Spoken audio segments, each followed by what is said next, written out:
now, Pittsburgh's best sports show is about to begin. Call us or tweet us. We got things to talk about on the Ireland Contracting Nightly Sports Call.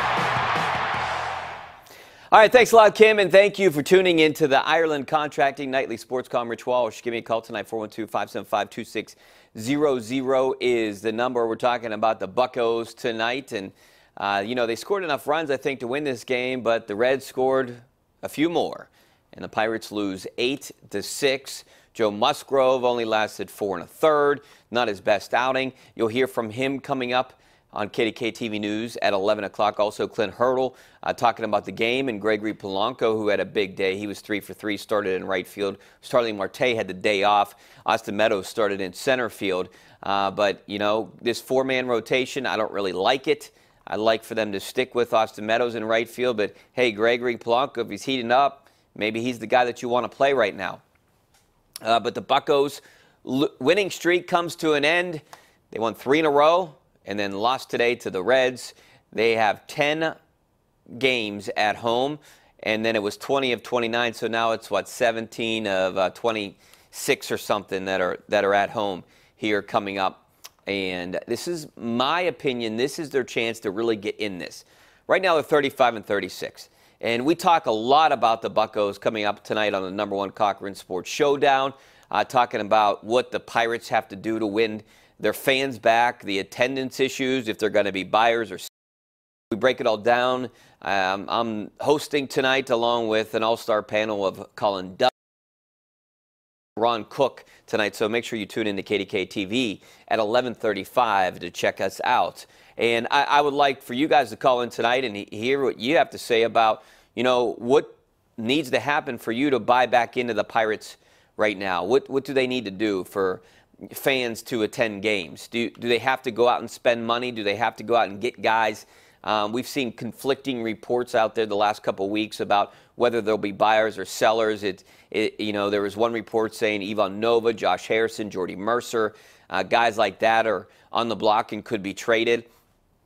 Now, I don't mind some of those if you're getting a good return. Now, Jordy Mercer could be a guy I could see them trading. It makes sense. I like him.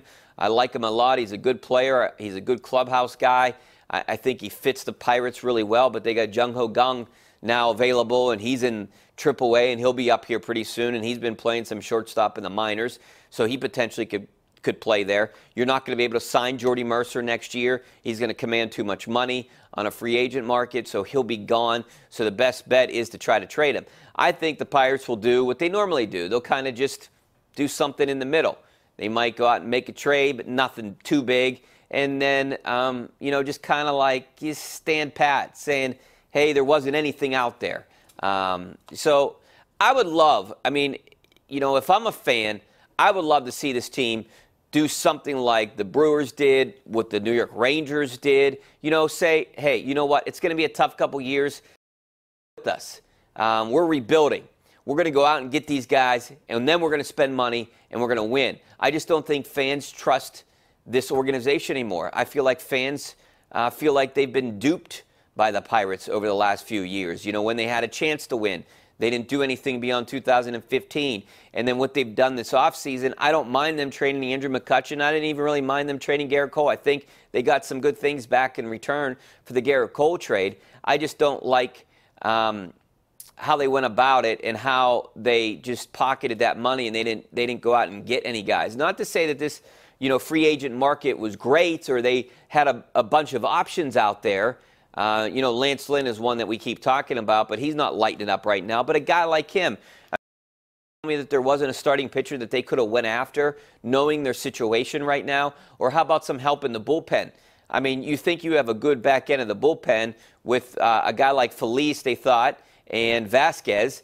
You think the back end of the bullpen is going to be pretty good, but what about in the middle there? Tyler Glasnow has been pretty good. They need a shutdown bullpen, and they don't have that.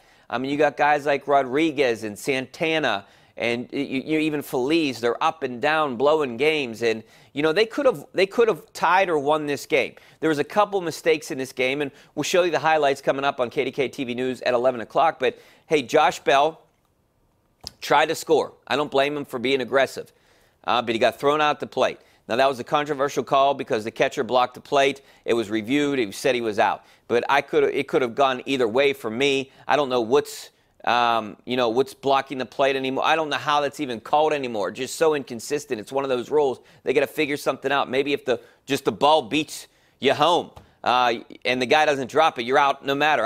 They got to figure something out with that rule because right now it can go either way. I mean, he clearly – I like the fact that he was thrown out. I like when the catchers blocked the plate. But, that's not the way the rule is written now. And he blocked the plate. So I would think that he should have been called safe. And it should have been a tie game. Or Josh Bell doesn't even go. I don't blame him for being aggressive. I like that he was aggressive. But that's the tying run right there. They would have had runners on second and third, and they could have won this game. And then the bullpen gives up a home run, and it's 8-5, and it's really out of contention because you saw the Pirates scored a run, and even if they didn't score that run in the 8th inning, they scored the run in the 9th inning, so it would have been a tie game if it wasn't for the bullpen. These are the main issues that we have with the Pirates. So we're taking your phone calls tonight, 412-575-2600. Also, the U.S. Open. If you want to talk golf, I'm your guy. Brooks Koepka, he won the 118th U.S. Open. Back-to-back U.S. Open wins for him. He is legit right now. He first got to win back-to-back U.S. Open since 1988 and 89. That's when Curtis Strange did it. And, he just is a guy that hits the ball really far, has finesse, and he has a perfect kind of game for the U.S. Open, and that showed the last 2 years. All right, 412-575-2600 is the number. You can always hit me up at Richie Walsh on Twitter. Back in a couple minutes. The Ireland Contracting Nightly Sports Call is brought to you by Ireland Contracting, putting new roofs on Pittsburgh homes for over 25 years. Call Ireland Contracting at 1-800-NEW-ROOF.